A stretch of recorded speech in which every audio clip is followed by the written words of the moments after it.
Hi, I am Bipin Kumar Arya. Today I'll teach you the most important lesson, A Girl with Basket. This lesson was written by the William C. Douglas. A Girl with Basket, the story of a when the India and Pakistan was divided. In 1947, William C. Douglas was the judge of the Supreme Court of America. He was very fond of visiting new places and enjoying natural beauty. He visited India in 1950 and was very much impressed by the feelings of the self respect of the people of India. William C Douglas America के सर्वोच्च न्यायालय के न्यायाधीश थे। उन्होंने नए स्थानों पर भ्रमण करना और प्राकृतिक सौंदर्यता का आनंद लेना अत्यंत पसंद था। वह 1950 में भारत भ्रमण पर आए हुए थे और भारतवासियों के आत्मसम्मान की भावना से अत्यंत प्रभावित हुए थे। Theme of the chapter The lesson is about the visit of the William C. Douglas in India 1950। यह पाठ विलियम सी डगलस के 1950 में भारत भ्रमण के बारे में है। During his visit he decide to travel from New Delhi to Ranikhet.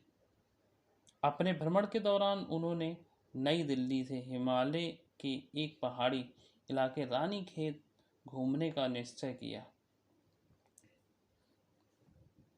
He traveled up to Burli by train and then by car to Ranikhet।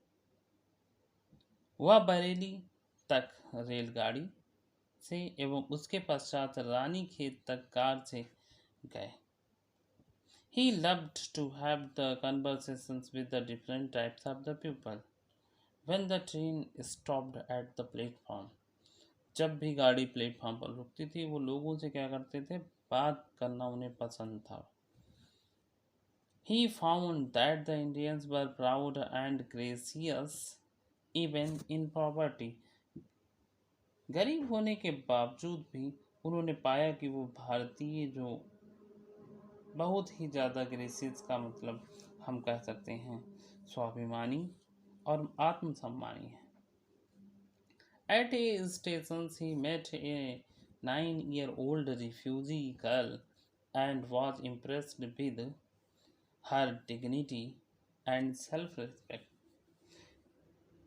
Eight a station यानी कि एक प्लेटफॉर्म पर वो 9 वर्ष की एक खूबसूरत लड़की से मिले और उसको देखकर बहुत प्रभावित हुए, उसकी स्वाभिमान और उसकी आत्मसम्मान की वजह से।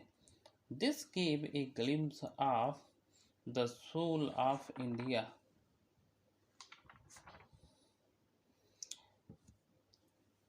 उन्हें भारत की आत्मीयता की एक झलक दिखाई दी।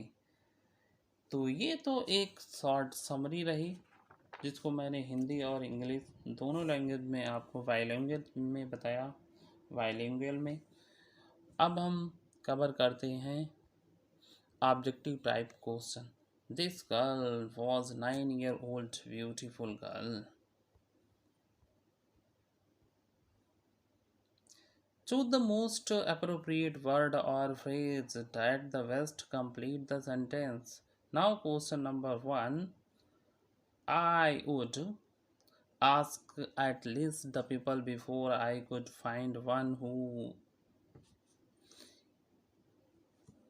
सबसे पहले यहाँ पर डैश होना चाहिए। विलियम सी डगलस कहते हैं कि लगभग मैंने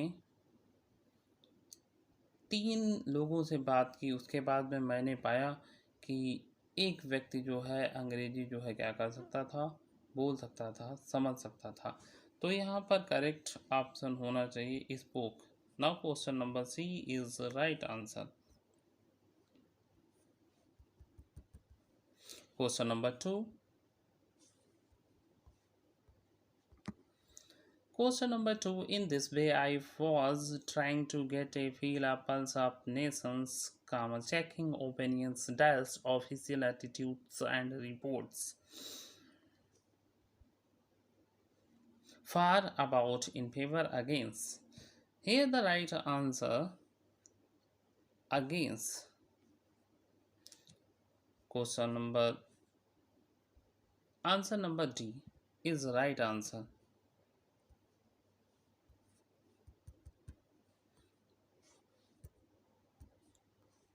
यहाँ पर इन दिस वे इस प्रकार I was trying to get a feels a pulse of nations checking opinions officials attitudes and reports. इस प्रकार जो है भारत की जो है राजनीतिक जो हलचल थी मुद्दे थे उसके बारे में उन्होंने जो है क्या किया, रिपोर्ट का मतलब होता है जानकारी प्राप्त की। तो यहाँ पर अगेंस्ट का मतलब होता है अपोजिट में या विरुद्ध। Now next question, question number third. Question number third, that day the pumpkin vine that grew over them were in bloom as streaks of yellow over drab ball। उन दिनों जो है घरों की छतों के ऊपर जो है पंपकिन वाइन यानी कि लौका या लौकी की बेल जो है क्या हुई थी, पौड़ी हुई थी। लेकिन यहाँ पर लौकी की बेल पौड़ी हुई थी ड्रेपाल। तो यहाँ पर आपका option number A is right answer. Trailing means होता है फैली हुई या पौड़ी हुई। Now option number A is right answer. Next question, At one station, my routine of talking with the people was। एक स्टेशन पर बात करने का जो रूटीन था वो क्या हुआ, रुक गया था। तो यहाँ पर चेक्ड मीन्स जानकारी, डिस्टर्ब्ड बाध्य, इंडेड समाप्त। तो यहाँ पर राइट आंसर आपका है इंटरप्टेड का मतलब होता है थम जाना। तो option number B is correct answer. Now question number next. Question number 5. 9 million people left the Pakistan and came to driven by the fear of religious deaths। यहाँ पर दिया है कि 9 million people left Pakistan and came to India driven by the fear of religious deaths। यानी कि 9 million लोगों ने पाकिस्तान को छोड़ा और भारत जो है धार्मिक कट्टरता और भय के कारण आए। तो यहाँ पर फैनेटिज्म मीन्स होता है धार्मिक कट्टरता या धार्मिक कट्टरता भय। तो यहाँ पर आपका option number C is right answer. तो नोट कर लें।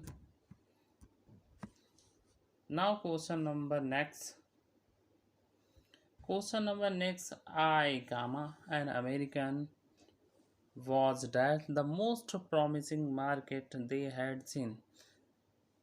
यहाँ पर लेखक कहता है कि मैं एक अमेरिकी था और जो रिफ्यूजी चिल्ड्रन वहाँ पर जो है अपनी बास्केट्स और फैन को बेच रहे थे उन्हें लगा होगा कि यहाँ पर जो है बहुत ही अच्छी मार्केटिंग है। तो ये निसंदेह था। तो यहाँ पर बिल्कुल जो है डाउटलेस का मतलब होता है बिना कोई संकोच के। तो यहाँ पर option number A is right answer. Now next question number 7 दिया है she pleaded and wagged in tone that would dash any heart. Question ये जो है 2012, 2015, 2018 यूपी बोर्ड के एग्जाम में आया है। तो यहाँ पर दिया she pleaded and wagged in tone, वो मांग रही थी। इट मीन्स यानी कि वो अपने सामान को जो है इस तरीके से बेच रही थी कि जो उसकी बोलने की आवाज़ थी किसी के भी हृदय को कष्ट पहुँचाती। तो मूव, मेल्ट मीन्स होता पिघलना, अफेक्टेड मीन्स प्रभावित करना। तो रिंग का मतलब हम कह सकते हैं कष्ट पहुँचाना। तो option number A is the right answer. Now next question. Next question. Question number 8. Dash basket and fans on my left arm. I reached into my coat pocket and got a handful of change. Here William C. Douglas said that baskets and fans on my left arm, comma, I reached into my right coat pocket and got a handful of change. तो William C Douglas कहते हैं कि मैंने अपने ठोकरी और पंखों को left arm में क्या किया, पकड़ा. I reached into my right coat pocket, और मैंने एक हाथ अपने जो है कोट के राइट पॉकेट में डाला और कुछ हैंडफुल चेंज जो है क्या किए, रुपए निकाले, टूटे हुए रुपए निकाले, पैसे निकाले. तो यहाँ पर कीपिंग, हैंगिंग, बैलेंसिंग या पुटिंग. तो यहाँ पर संतुलन बनाते हुए उन्होंने जो है अपने लेफ्ट हैंड में जो है बास्केट्स और फैंस को पकड़ा. तो यहाँ पर ऑप्शन जो है राइट आंसर है बैलेंसिंग. तो option number C is correct answer. Now next question. Imploringly means sincerely, earnestly, honestly, requestly. तो यहाँ पर आपका सही जवाब क्या है, तो आपको हम देते हैं कुछ सेकंड. आप ढूंढ सकते हैं कि इसका सही जवाब क्या है. ऑप्शन नंबर ए है, या ऑप्शन नंबर बी है, ऑप्शन नंबर सी है, या ऑप्शन नंबर डी है. तो आप इसको चेक कर सकते हैं.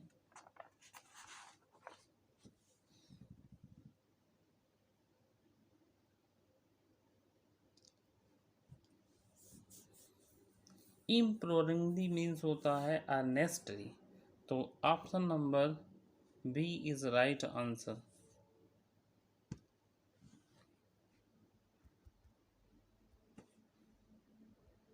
Now next. She wiped her eyes, उसने अपने आंसुओं को पोंछा, कामा स्माइल्ड और मुस्कुराए, and dash down the platform headed for some grass hut and would have at least 30 Saint the night. She wiped her eyes, उसने अपनी आंखों को पोंछा, आंसुओं को पोंछा, एंड स्माइल्ड मुस्कुराए, एंड डैश्ड. डैश का मतलब होता है एक ऐसी चाल जो खुशी में चली जाती हो, जिसको हम कह सकते हैं. तो वो जो है डैश डाउन द प्लेटफॉर्म, यानी कि प्लेटफॉर्म से नीचे उतर गई और एक घास की झोपड़ी में उसने क्या किया, प्रवेश किया.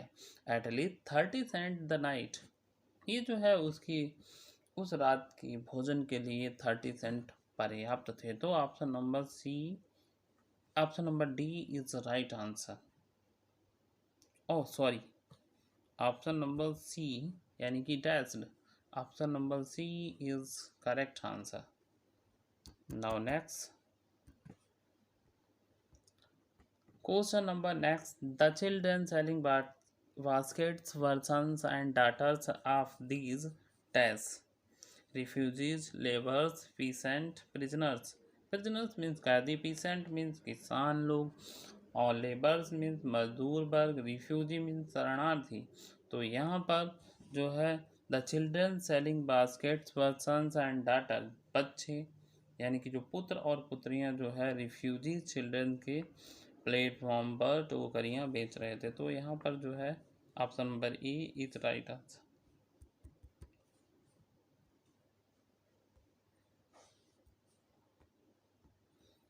Now next, the people of India have a dash for independence: desire, idea, passion, wish. Wish means इच्छा, passion means जुनून, idea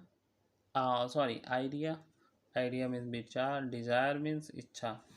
तो the people of India have a passion for independence. Bharat के लोगों को स्वतंत्रता के प्रति क्या था, जुनून था. तो यहाँ पर पैसन इज राइट आंसर. तो option number C is correct.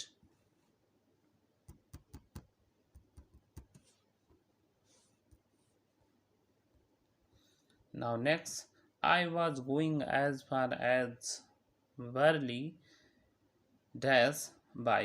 B buy means खरीदना, वाई द्वारा साधन या सवारी के लिए इसका प्रयोग करते हैं, वाई अलविदा वे खड़ी। तो यहाँ पर option number I was going as far as Burley, तो यहाँ पर बाई ट्रेन यानी कि मैं वर्ली जो है ट्रेन के द्वारा जा रहा था, तो option number B is right answer.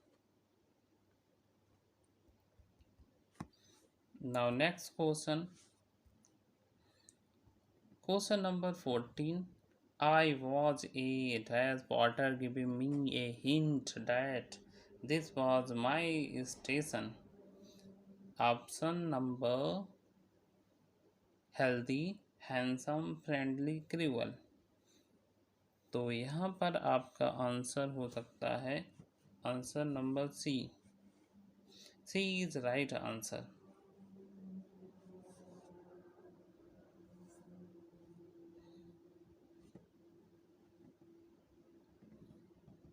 ये आपका objective type question a girl with basket का ना होकर के आई थिंक फेलो ट्रेवलर का होगा।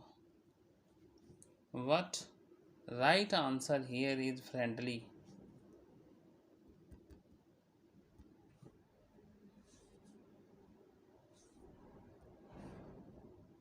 Now next question number 15,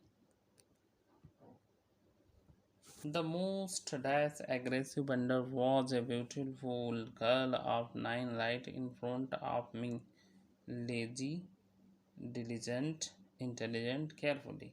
lazy means आलसी, diligent means परिश्रमी, intelligent बुद्धिमान, carefree लापरवाह।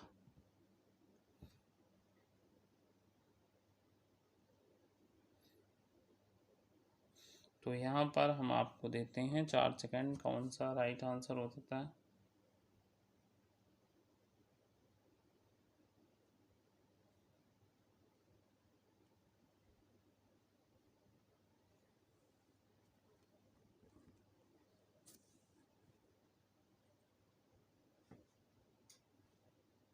तो यहाँ पर आपका राइट आंसर होगा डिलीजेंट। तो option number B is right answer.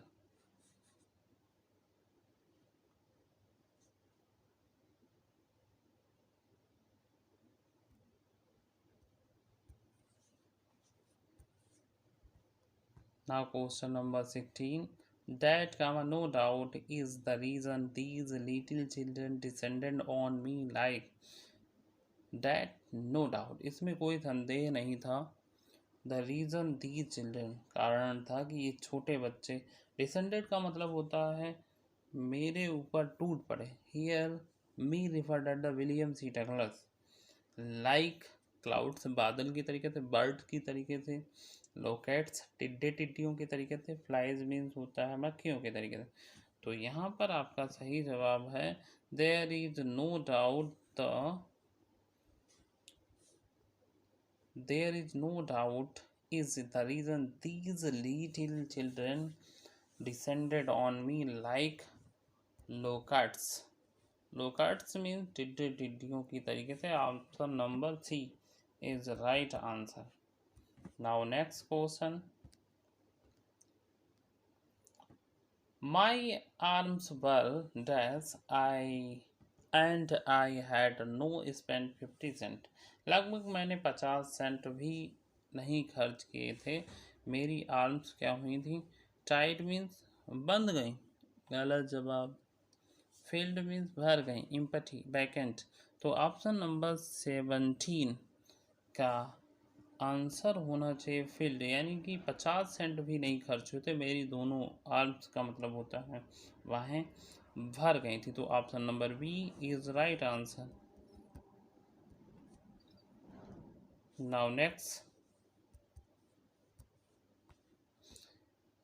Question number 18, I want one dash basket for a few anna, small, great, big. तो यहाँ पर कहता है कि आई वॉट वन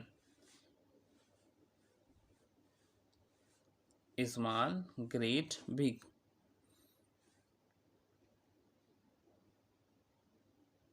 चूज करें आंसर। यहाँ पर ऑप्शन नंबर सी जो है नहीं दिया हुआ है, तो हम क्या करते हैं अपनी तरफ से लिख लेते हैं टिनी। तो यहाँ पर आपका option number C right answer. I want tiny basket for few anna. तो option number C is right answer. C यहाँ पर हम लिख लेते हैं टीनी।